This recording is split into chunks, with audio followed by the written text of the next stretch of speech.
saya Cera Octavia Munte dari kelas 2 DP5. Hari ini saya akan membahas materi tentang ruang dan interaksi antar ruang. Pengertian ruang ialah sebuah tempat pada permukaan bumi, baik itu ruang tamu, ruang kelas, kamar tidur, ruang aula, dan ruang kamar. Tidak salah satu itu semua juga disebut ruang, tetapi sebenarnya ada ruang yang jauh luas dari itu. Amati di daerah muka bumi tempat Anda tinggal, di mana reliefnya ada yang berupa pegunungan, dataran rendah, atau dataran tinggi. Setiap ruang memiliki karakteristik yang berada dengan lainnya. Tidak ada satu ruang atau satu tempat pun yang sama persis dengan tempat lainnya. Maka dapat disimpulkan bahwa 1. Ruang tidak hanya terbatas udara, bersentuhan bumi, memiliki karakteristik yang berbeda satu dengan yang lainnya. 2. Ruang tidak hanya terbatas udara bersentuhan dengan bumi, tetapi juga lapisan atmosfer terbawah yang mempengaruhi permukaan bumi. 3. Ruang tidak berdiri sendiri, kejadian di suatu ruang mempengaruhi ruang lainnya. 4. Ruang merupakan tempat manusia berinteraksi sebagai makhluk sosial senantiasa berinteraksi dengan manusia lainnya.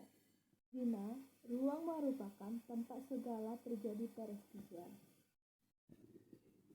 D. Interaksi keruangan.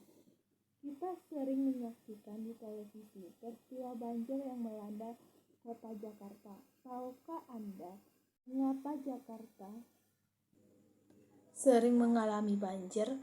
Jakarta sering mengalami banjir karena kerusakan hutan di daerah Bogor, sehingga banjir Jakarta sering disebut banjir kiriman. Ini salah satu contoh istilah interaksi antar ruang.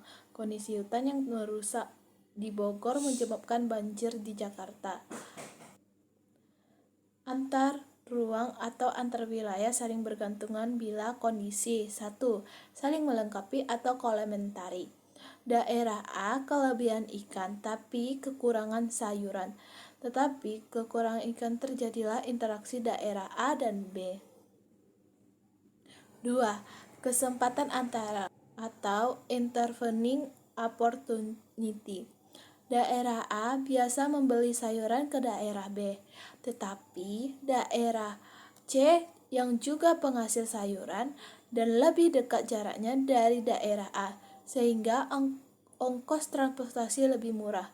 Maka para pembeli dari daerah A akan beralih membeli sayuran ke daerah C. Akibatnya, interaksi antar daerah A dengan daerah B melemah. 3. Kemudahan transfer atau transferability.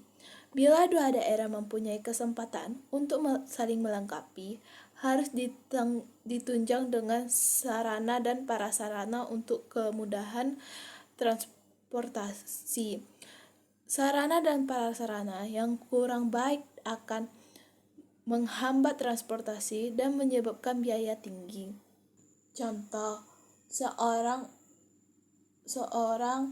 menjual sayuran dan wilayah A ke wilayah B, namun jalan menuju wilayah B mengalami kerusakan sehingga tidak bisa dilalui. Akibatnya, orang tersebut batal menjual sayuran ke wilayah B. Oke, sekian presentasi dari saya. Terima kasih. Bye-bye.